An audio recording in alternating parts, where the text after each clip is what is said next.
Hi everyone, and welcome to the Carousel Cowl Knit-Along. I'm so happy you're here. This is a cozy, enjoyable project.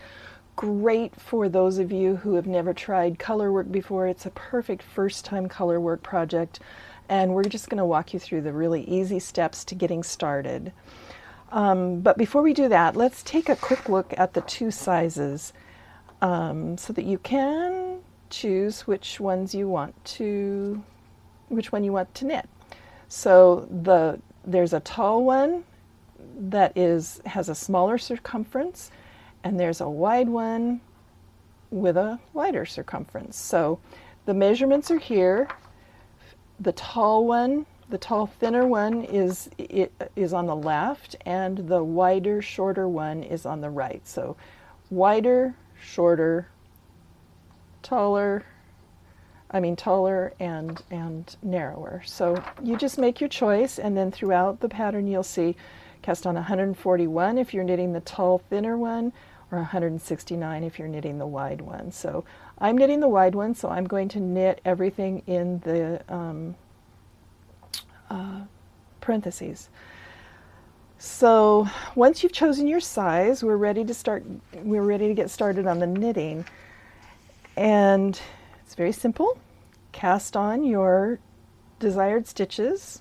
I cast on 169 stitches, and then I turned my work and I simply knit one, purl one, knit one, purl one throughout the whole row. So knit one, purl one, knit one, purl one all the way around. Lay it down, and then scoot it and turn it so that you know that you don't have anything twisted, just like you were joining in the round at the very beginning.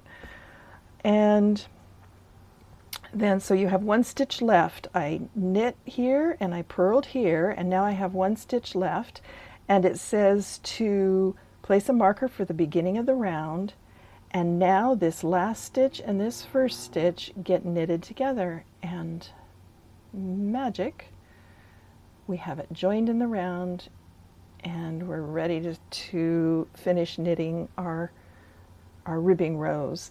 So there's a few more rounds of ribbing, and